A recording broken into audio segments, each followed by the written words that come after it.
¿Qué tal? Buenas noches, bienvenidos una vez más a Entredichos, que hoy tiene por invitado a un licenciado y maestro en economía por Princeton y la Sorbona. Un hombre intelectual, académico, polemista diría, y activista político. Un hombre que fue secretario de Relaciones Exteriores durante el sexenio de Vicente Fox y que es desde luego Jorge Castañeda. ¿Qué tal, René? Qué gusto estar aquí de nuevo contigo. Bueno, pues estuviste aquí justo hace un año, el 21 de enero del 2025, y ya entonces me perfilabas cómo sería la relación México-Estados Unidos. Ha transcurrido un año. ¿Cuál es la valoración que haces hoy del estado de la relación bilateral? Pues mira, creo que es el momento más espinoso, más delicado, no sé si más conflictivo, pero más delicado, más difícil que hemos vivido, pues probablemente desde los años 20, cuando en un momento determinado los historiadores han descubierto que el presidente Calvin Coolidge de Estados Unidos estaba a punto de enviar una fuerza militar para tratar de resolver los diferendos que había con México sobre petróleo, el artículo 27, la guerra de los cristeros, etc. Todo eso se terminó arreglando gracias al presidente Calles y al embajador americano Dwight Morrow, pero pues fue un momento muy tenso. Yo creo que después de ese momento y hasta ahora no hemos visto un momento, una etapa tan difícil como esta. Hubo otras, desde luego, la expropiación petrolera, pero al final del día el general Cárdenas y el presidente Roosevelt pues tenían una gran afinidad propia de su historia, de su momento en su país, cosa que es totalmente lo opuesto que existe hoy. Digamos, el gobierno de Estados Unidos hoy es el más derechista que hemos conocido, pues no sé, desde no sé cuándo, y el de México pues es el más de izquierda, o que se propone ser, se autodenomina más de izquierda que cualquier otro que hemos tenido, por lo menos desde Cárdenas. Entonces creo que este es el momento más complicado. Estás equiparando 100 años atrás. La situación que tenemos supone esto, que tú no descartas una intervención directa y unilateral. No, yo no la descarto. Descarto la invasión, que es una especie de espantapájaros o petate de muerto que inventa la presidenta Sheinbaum para decir que en algo por lo menos no ha cedido. Pues no ha cedido en algo que no está en la mesa, pero en todo lo que sí ha estado en la mesa ha cedido. No digo que sin razón, ¿no? Esa es otra discusión aparte, pero sí lo ha hecho.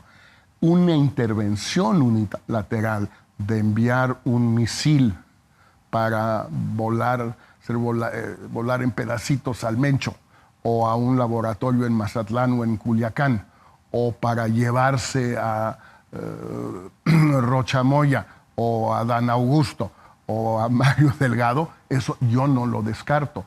No tengo cómo saber si va a suceder o no, pero la verdad yo creo que nadie a estas alturas puede descartar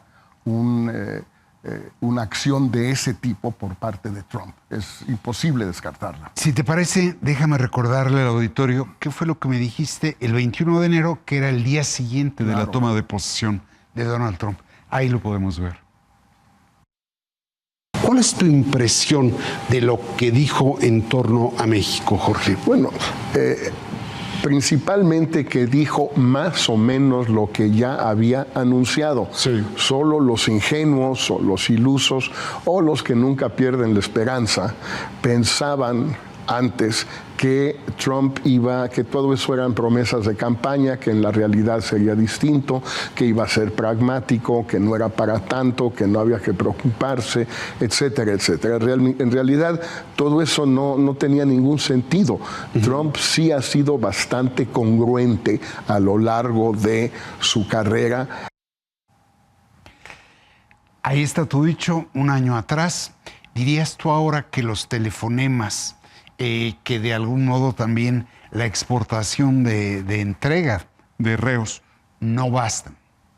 Yo creo que ya se está agotando ese tipo de recursos, es decir, lo que ya ha hecho el gobierno de México, que es enviar a 15,000 efectivos, tropas a la frontera norte para impedir la salida, la llegada a esa zona y la salida hacia Estados Unidos, por lo menos de migrantes no mexicanos.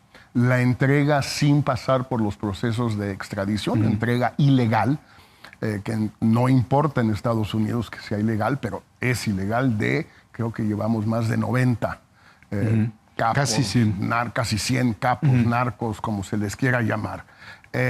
Todo lo que se ha hecho en materia de cooperación, de seguridad, de sobrevuelos, de drones, de aviones, de acercamiento de buques norteamericanos a ciertas costas, el hundimiento, el ataque a embarcaciones probablemente de narcos a lo largo de las costas mexicanas, todo lo que se ha hecho hasta ahora en esa materia creo que se está agotando. Asimismo, los telefonemas, pues también tienden a agotarse en la medida en que se van juntando una serie de pendientes. Y entonces, pues para resolver o atender o discutir por lo menos los X número de pendientes que hay hoy y que no había hace 6 meses o hace 9 meses, pues necesitarías un telefonema de 3 horas, que no es posible tener. Eso solo puedes empezar a atenderlo con una reunión en persona. Lamento, por cierto, que la presidenta haya desperdiciado, dejado pasar la oportunidad de ir a Davos, donde hubiera podido reunirse con Trump en persona en un terreno neutro, además de las otras ventajas que hubiera tenido para ella acudir a Davos. Pero esa era una, y yo creo que sí, ya los telefonemas se han agotado. A ver, primero, yo no estoy seguro de si fue un error no asistir. Creo que también se exponía, cosa que vimos que llegó a ocurrir también ahí en Davos. Pero si tú crees que los telefonemas y la entrega o la concesión de algunas de las demandas o reclamos de Estados Unidos ya no bastan, ¿cuál es la forma de encarar la coyuntura? Yo no tengo ninguna receta fácil y confieso que si a mí ella me preguntara, cosa que desde luego no ha sucedido, tampoco tendría respuestas geniales que darle y que fueran muy distintas a lo que se ha hecho. Nuestros márgenes son muy reducidos, son los que son. Y eso no es culpa de Sheinbaum o de López Obrador o de Calderón o de Fox o de quien sea. Es la realidad mexicana ya de casi más de 2 siglos, en primer lugar. Segundo lugar, López Obrador entregó un país mucho más vulnerable que el que había antes, más vulnerable porque no crece la economía, porque abrazos y no balazos dejó un saldo terrible de expansión territorial del narco, del crimen organizado, porque no se hizo absolutamente nada para reducir nuestra dependencia del gas natural norteamericano, que ahora en estos días de frío estamos viendo otra vez qué tan importante es, y no aumentamos en nada nuestra capacidad de almacenamiento. Es decir, López Obrador entregó un país que ya era muy vulnerable, lo hizo más vulnerable y ella no tiene grandes soluciones. Yo sí pienso que es necesario encontrar un discurso y una postura que, si bien no se ponga las patadas con Sansón porque vamos a perder, sí tenga un poquito más de consistencia, un poquito más de claridad, sea un poco más pedagógico, didáctico para la sociedad mexicana, y también que tenga un poco más de sustancia con Estados Unidos, que se haga un trabajo mucho más activo dentro de Estados Unidos con empresarios, universidades, medios, sociedad civil, iglesias, también la diáspora, pero la diáspora ahorita está muerta de miedo, tiene otros problemas. Lo último que le preocupa a un paisano en Phoenix ahorita es que cómo le va a Sheinbaum con Trump. Lo que le preocupa es que no le detengan a sus hijos y los deporten. Entonces, hacer ese trabajo a partir de la embajada, a partir de los consulados, que no se está haciendo, o se está haciendo muy poco. Hasta donde yo sé, no se está haciendo. Uno, porque no han aumentado los recursos, y ese es el primer elemento fundamental. Segundo, porque no hay ninguna noticia al respecto. Si uno revisa los medios norteamericanos, no sé, el Arizona Star, volviendo a Arizona, pues bueno, ahí debería ser el cónsul de México en Arizona, se reunió ayer con el Club de Leones, o Rotarios, o Kiwanis, o no sé qué cosas que tengan los gringos, y le dijo X, A, B y C a su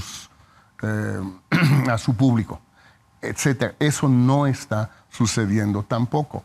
Y creo que no está claro para el gobierno, o por lo menos en lo que dice públicamente, cuáles sí son las líneas rojas, salvo la de la invasión. Sí. Porque ya vimos con la confusión, digamos, seamos generosos, la confusión a propósito de la detención del canadiense Ryan Wedding, que obviamente hubo una participación de efectivos norteamericanos en lo que sucedió. Probablemente del FBI, es lo que dijo el director del FBI y de HCI. El FBI instaló su primera oficina en el mundo, la instaló en México durante la Segunda Guerra Mundial para espiar a los alemanes, los nazis que había en México y, por cierto, los simpatizantes con el nazismo que había en México, que tampoco fueron de menor importancia, y sobre todo en el entorno del entonces secretario de Gobernación, Miguel Alemán Valdés. Pero bueno, entonces, hay gente del FBI en México, hay gente de la CIA en México, hay gente de la DEA en México y hay gente de HCI en México. No, eso no es nuevo y seguramente no, es posible que no hayan llegado más efectivos para detener a este señor. Pero en todo caso, la presencia de efectivos de seguridad norteamericana en México no es una línea roja porque ya la han cruzado muchas veces en este sexenio y en otros. Ahora, hay una variable, Jorge, que son las elecciones en Estados Unidos, que bien nos pueden convertir, como ha ocurrido en la piñata de la campaña de Trump, o nos puede abrir una ventana de oportunidad. ¿Cómo insertas esa variable en la situación que tenemos? Bueno, en primer lugar, que hay buenas razones para aguantar, es decir, es perfectamente factible, yo diría probable, que el Partido Republicano pierda su mayoría en la Cámara de Representantes, poco probable, pero no imposible, en el Senado. Eso va a debilitar enormemente a Trump y por lo tanto va a, digamos, darnos un cierto respiro en muchos aspectos. Hay uno en que no, pero podemos volver sobre eso en un minuto. Eso tiene ese aspecto positivo. Ahora, en efecto, en ocasiones, ha sucedido varias veces los últimos 40, 50 años, México se ha vuelto piñata en una contienda electoral americana. No sé si en esta ocasión lo sea. Por el momento, pero esto puede cambiar enormemente, hay otros temas que evidentemente son más álgidos. La llamada crisis de affordability o de costeabilidad, del costo de la vida. Obviamente las redadas y las ejecuciones extrajudiciales de norteamericanos por ICE y por la patrulla fronteriza en Minnesota. Obviamente los temas de Ucrania, Gaza, China, etcétera. Y obviamente también los temas de Venezuela y Groenlandia. Ahorita, hoy, ocupamos un lugar relativamente bajo en la estridencia y en la retórica de Trump. Esto puede cambiar mañana en la mañana, no lo descarto, pero por el momento no. Entonces es difícil saber ahorita cómo van a evolucionar estos 10 meses. Son 10 meses, Jorge. Puede pasar absolutamente todo. Ahora, cuando tú dices que hay un asunto donde no hay posibilidad, dijiste que íbamos a regresar a él. Pues digo, es la renegociación del TEMEC. Es decir, el hecho de que estemos a 10 meses de las elecciones, a 8 meses de que empiezan las campañas. Las campañas formalmente empiezan el primer martes del mes de septiembre, el día después del Día del Trabajo en Estados Unidos. Ese será como el 5 o 6 de septiembre. A mí se me hace complicado, pero desde luego que me puedo equivocar, como todos, que de aquí a entonces o bien se renegoció el acuerdo y se tuvo que aprobar en ambas cámaras y se aprobó en ambas cámaras, que todo eso suceda en 8 meses lo veo difícil, imposible durante la campaña. No van a votar sobre un tema así durante una campaña de reelección, porque toda la Cámara de Representantes está en juego. Es posible que se encuentre una fórmula para no tener que Trump no tenga que volver al Congreso, que con el acuerdo actual pueda decir que los cambios son meramente cosméticos o técnicos y que por lo tanto no es necesario eso. No es imposible, pero también cada día que pasa se vuelve menos probable por varias razones, pero la más reciente, la de esta semana, por decir algo, es el tema de Canadá. Si pasamos de un acuerdo trilateral a 2 acuerdos bilaterales, por definición eso tiene que ir al Congreso, por definición. O si pasamos a ningún acuerdo entre Estados Unidos y Canadá y un acuerdo bilateral entre México y Estados Unidos, ese acuerdo tiene que ir al Congreso. Por cierto, también al Senado mexicano, pero eso ya sabemos que no tiene la menor importancia. Entonces, ahí sí estamos en una carrera contra el tiempo. Ahora, parte de lo que ocurrió en Davos no solo fue lo que vimos con Groenlandia, no solo fue lo que vimos con el primer ministro de Canadá, sino también el secretario de Comercio, Lutnick, Howard Lutnick, dijo que estaba agotado la globalización y que le había provocado daño a Estados Unidos. ¿Tú crees que pese a ese señalamiento prevalecerá el tratado, el TEMEC, y si este seguirá siendo solo comercial? No, yo creo que es probable que permanezca en una forma u otra. Es decir, puede ser un acuerdo trilateral con cambios importantes en reglas de origen, en los mecanismos de solución de disputas, de controversias, en los mecanismos de rápida respuesta ante los temas laborales, es decir, ante una serie de supuestos incumplimientos mexicanos de las disposiciones del TEMEC de 2018. En ese sentido, creo que sí puede permanecer, pero puede permanecer de una forma muy diferente a la que existe hoy. También es posible, yo creo que improbable, pero posible, que Trump y Lutnick y Jameson Greer y los demás decidan que Estados Unidos, por principio, es contrario a acuerdos de libre comercio. Porque al final del día, el acuerdo de libre comercio, el original, el Telecán o NAFTA, su lógica era fomentar la inversión norteamericana en México, la inversión europea y japonesa en México para exportar a Estados Unidos. Esa era la lógica. Bueno, eso va directamente en contra de la lógica de Trump, que quiere que los europeos, los japoneses y los norteamericanos inviertan en Estados Unidos y creen empleos en Estados Unidos y se reduzcan las exportaciones de otros países a Estados Unidos. Entonces, sí es cierto que hay una cierta contradicción lógica entre lo que dice Lutnick y lo que dice Trump en el fondo y el principio mismo de un acuerdo de libre comercio, que es lo que es el TEMEC. Se le puso un nombre distinto, pero sigue siendo eso. Ahora, visto que tenemos enfrente la revisión, que será renegociación del tratado, que viene el proceso electoral y que ya vimos lo que es capaz de hacer en Caracas, en Venezuela, y lo que es capaz de hacer en Europa frente a Groenlandia. ¿Cuál es tu pronóstico? ¿Qué es lo que sigue? Creo que van a seguir las presiones muy fuertes. No sé si lo que quieren en materia de seguridad es que ya haya captura, juicio, etcétera, de los narcopolíticos. Muchos comentaristas en México dicen que hay listas que ya son inminentes las detenciones. Yo no lo sé, tengo mis dudas. Puede haber listas a bajo nivel, pero no a nivel presidencial, pero no lo sé. Esa es una hipótesis.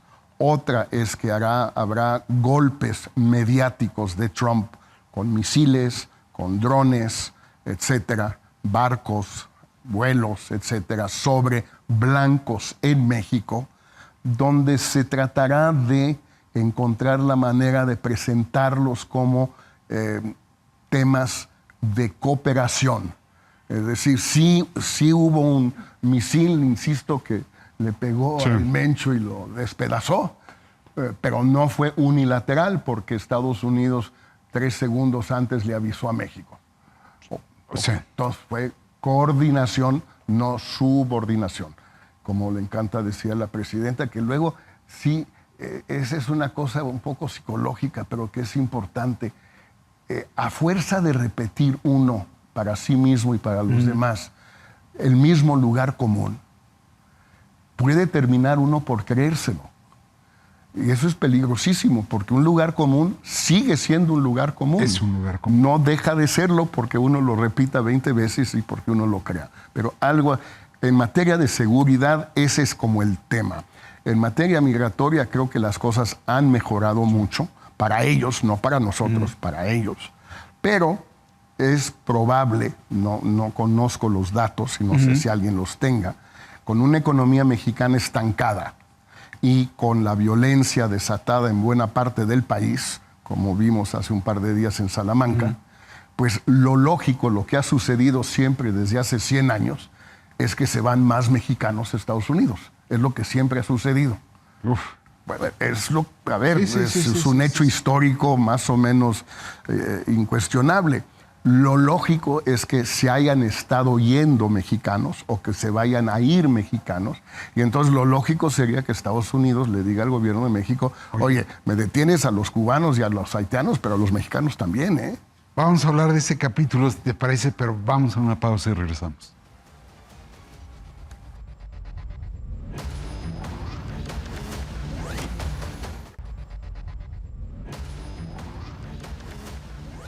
Pues estamos ya de vuelta con el doctor Jorge Castañeda, exsecretario de Relaciones Exteriores en México, y tú decías que se han logrado, bueno, para bienestar de los Estados Unidos, contener la migración. No necesariamente para nosotros. Bueno, tanto así que Francisco Garduño ahora ya es director general en la Secretaría de Educación Pública. ¿Cómo te explicas eso? Mira, me parece francamente notable, pero creo que el contraste entre México y Estados Unidos es muy interesante. En Minneapolis, en los últimos 10 días, mataron la gente de la patrulla fronteriza, el equivalente del INAMI, ejecutó a 2 ciudadanos norteamericanos sin justificación alguna. Al día siguiente del segundo asesinato, porque eso es, fue despedido Gregory Bovino, el director de la patrulla fronteriza. Despedido, puesto a retiro, se regresa a California y no vuelve a hablarse de él. En México, Garduño fue responsable de la muerte de 40 venezolanos en Ciudad Juárez. En la estación migratoria que se incendió. No solo siguió en el cargo todo el resto del sexenio de López Obrador, sino un año con Sheinbaum y ahora tiene un cargo importante, de medio pelo tampoco, en la Secretaría de Educación. Es decir, con 2 muertos fue suficiente allá para despedirlo. Acá con 40, pues no ha sido suficiente, lo cual quiere decir que las vidas de los norteamericanos blancos valen más que las vidas de los venezolanos en Ciudad Juárez, cosa que no me extraña. Terrible situación. Ahora, Jorge, pasemos al plano mundial. Pareciera ser que los polos de la conducta de Trump son una intervención directa, quirúrgica si quieres, allá en Caracas, y una presión que no llega a la ocupación, en el caso de Groenlandia, pero que rompe con todos los esquemas y todos los modos y haberes diplomáticos para entenderse. ¿Cómo viste lo que pasó en Davos? No, me parece que fue un momento de reflexión colectiva de los magnates y líderes de los países ricos. Fueron pocos líderes del llamado o mal llamado sur global, y una reflexión colectiva en el sentido de que muchos, empezando por el canadiense, pero no solo él, Macron también, el alemán también, tomaron nota de lo que consideran ser ya el fin o la ruptura, dijo Carney, Sí. del orden mundial construido en buena medida por Estados Unidos al concluir la Segunda Guerra Mundial. Yo no estoy seguro que eso sea tan cierto. Todo vaticinio que implica un proceso de largo alcance de cambio en el electorado norteamericano es siempre muy aleatorio, muy arriesgado. Los grandes cambios electorales en Estados Unidos luego resulta que duraron 2 años o 4 años. Hay algunos que no, sin duda. El de Roosevelt y los demócratas tuvieron 20 años en el poder, del 32 al 25 años al 30 años, perdón, o 20, del 32 al 52. Okay. Pero ellos, los líderes mundiales, en Davos y los empresarios y todo, sí lo consideran así. Hay una serie de paradigmas que se han roto y se están estableciendo nuevos paradigmas. Los que ha dicho Stephen Miller, lo que ha dicho el propio Trump, de que es un mundo donde únicamente cuenta la fuerza y Estados Unidos tiene la fuerza y nadie más tiene esa fuerza. A ver, justamente, la fuerza. Déjame recordar qué fue lo que me dijiste hace un año cuando hablábamos del desorden mundial en puerta. Si te parece, lo podemos ver ahí. ¿Qué sigue, Jorge? Es decir, ¿vamos a un nuevo orden mundial o a un nuevo desorden? Yo creo que un nuevo desorden, porque Un nuevo desorden. Yo creo que va a haber muchos países que sí tienen, afortunadamente para ellos, márgenes de maniobra superiores a los nuestros. Y digo a los nuestros que son limitados no por este gobierno. Es un tema de asimetría que se remonta al siglo XIX. No es que este gobierno lo haga bien o lo haga mal. Son limitantes que existen en la geografía, en la historia, en la cultura, en todo lo que tú quieras. Es una realidad. Pero hay otros gobiernos que tienen más margen y seguramente lo van a usar, porque no se van a dejar así de fácilmente. Sobre todo los chinos, pero no solo los chinos. Dices que hay otros países que por fortuna tienen un margen de maniobra superior y que no se van a dejar. ¿Tú entiendes la postura, no diré de la Unión Europea, pero de varios países de Europa, marcándole el alto a Trump como una reacción ante esta idea de que solo la fuerza es la que domina? Yo creo que sí escogieron un tema y una coyuntura donde más bien se encuentran en posición de ventaja ellos, que es lo de Groenlandia. Sí. Lo han hecho un poco con Ucrania, pero a medias. A medias. Digamos, han podido impedir que Trump le imponga a Zelensky un acuerdo favorable a Putin. Eso sí lo han logrado al día de hoy. Mañana ya quién sabe. Sí, viendo la hora. Pero al día de hoy sí han logrado impedirlo, pero hasta ahí. En el caso de Groenlandia creo que escogieron bien los europeos y decidieron que ahí sí podían poner fuerte la pierna y decir, esto no. E incluso enviaron tropas simbólicas, pero francesas, alemanas, inglesas, incluso de la OTAN, a Groenlandia, y claramente marcaron que no está ni en venta ni en condiciones de ser ocupada unilateralmente por Estados Unidos. Pueden negociar pueden llegar a un acuerdo y probablemente los daneses terminen por doblegarse en algunos aspectos que hasta ahora han dicho que no son negociables, pero eso ya lo veremos. El hecho es que los europeos, en una coyuntura por lo menos, y en parte en otra, han logrado no someterse por completo, a pesar de las divisiones y las debilidades económicas de los europeos y todo lo que se quiera. Los chinos claramente no se doblaron y resistieron, y Trump fue el que reculó.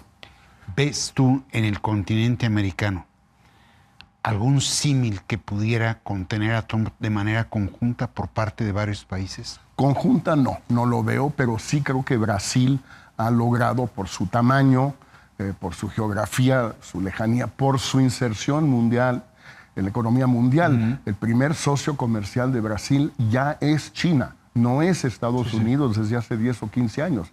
El primer inversionista extranjero en Brasil es China, no Estados Unidos. Por todas esas razones y porque, bueno, tienen una presidencia, un presidente Lula, que tiene un mandato muy amplio, por lo menos ahora, ya veremos en las elecciones de noviembre, para poder unificar al país en buena medida. Y han resistido bien. No veo a nadie más en América Latina que lo pueda hacer. No sé en otras partes del mundo, la India quizás, y párale de contar. No, es que no es fácil. La fuerza de Estados Unidos sigue siendo la que era. Lo vimos justamente en Venezuela. En ese esquema, ¿tú dirías ni vale la pena que México busque alianzas o acuerdos conjuntos para acciones de conjunto? Con América Latina no, porque con Brasil, bueno, les acabamos de hacer la majadería, la patanería a los brasileños de ponerles aranceles de 50% a sus exportaciones a México. Ya sé que estaba dirigida la medida contra China, pero como tuvieron que disfrazarlo diciendo con países con los cuales no tenemos un acuerdo, pues Brasil es un país con el cual no tenemos acuerdo. Están furiosos los empresarios brasileños, con bastante razón, diciendo, a ver, vino el vicepresidente Aykmin aquí hace poco con 150 empresarios brasileños, disque, para fomentar el comercio, y un mes después les metemos un arancel de 50%. A ver, yo creo que por ahí no se va a poder. ¿Con Canadá? Esa es la más interesante. Es muy difícil, te voy a decir, la experiencia que yo tengo, que mi padre tuvo y que mi hermano, que llevó en la relación como subsecretario con Canadá durante 6 años, a los que no les gusta la trilateralidad de los temas, México, Estados Unidos, Canadá, o a quienes no les gusta juntarse con nosotros, no te diría contra Estados Unidos, pero aparte de Estados Unidos, es a los canadienses. No hay empatía. A mí me recuerdo muy bien un viceprimer ministro y canciller canadiense me dijo después de las Torres Gemelas, dice, mira, nosotros no queremos contaminar nuestra frontera con la de ustedes. La nuestra es una frontera limpiecita, honesta, transparente. No dijo blanca, pero es lo que pensaba. La de ustedes es un cochinero. Entonces, lo último que queremos nosotros es juntar esas dos fronteras conceptualmente hablando. Ni lo piensen. Sin embargo, la situación de Canadá hoy creo que es muy interesante para nosotros.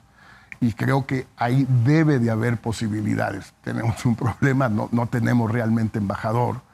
Siempre es útil, no es indispensable, pero es preferible tener uno que no tener a nadie. Y el que está es como si no existiera, pues. Es el gobernador de Quintana Roo. Sí. No es una cosa seria, pues. Entonces, pues, eso ayudaría más contacto de la presidenta con Carney, pero más contacto quiere decir verse más seguido, juntarse. Y han inventado, trataron de inventar, no les resultó, los que da bien. Hay muchos en este país. No sé cuántos contabilizaron en el último censo del INEGI, cuántos quedabienes hay en México, pero sé que hay muchos. Bueno, que Claudia, a diferencia del López Obrador, iba a viajar.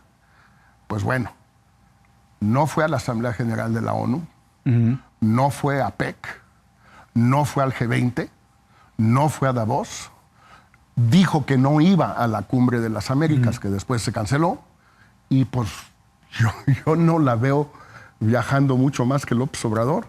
Nada más falta que vaya a Cuba.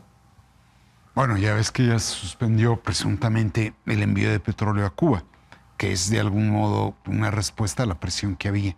¿Eso cómo lo entiendes, Jorge?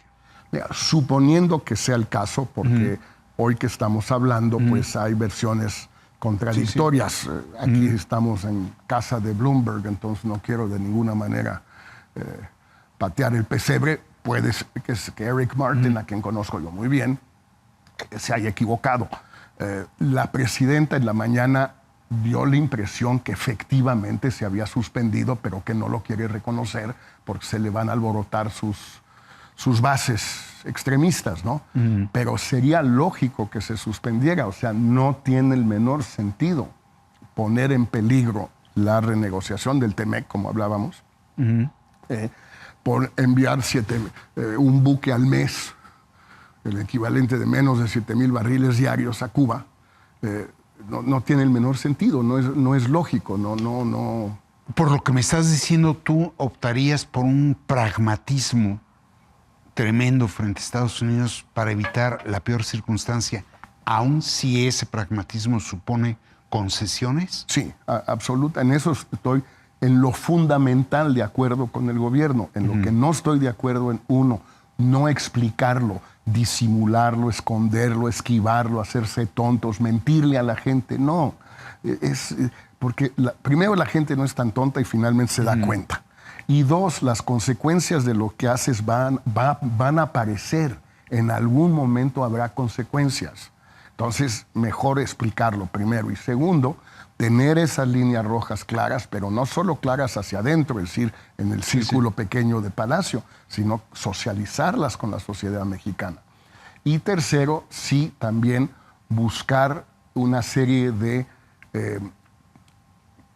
convergencias, no quiero decir alianzas, convergencias con otros países en distintas coyunturas que te permiten cierto juego.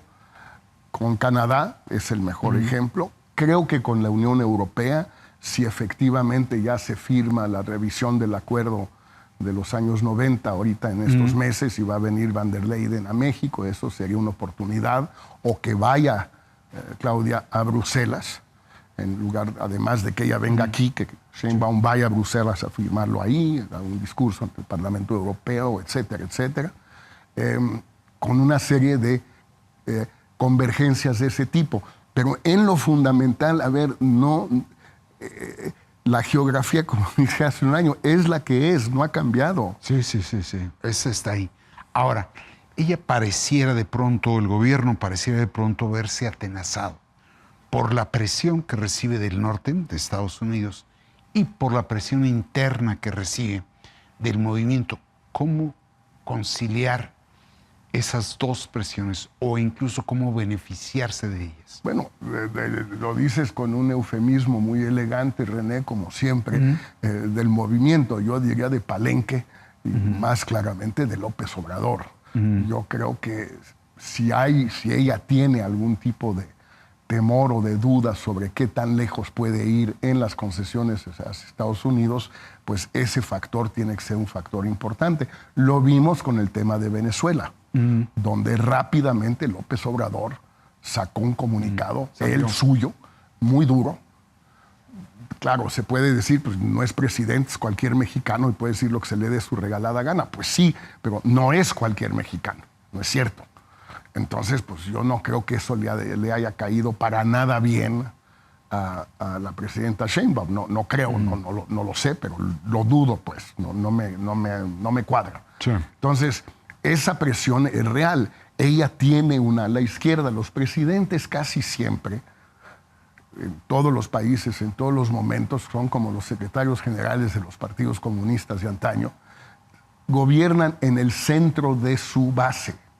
Por lo tanto, tienen un ala izquierda y tienen un ala derecha. En este gobierno hay sectores, en este movimiento hay sectores que se sitúan a la izquierda de Sheinbaum y otros que se sitúan a la derecha.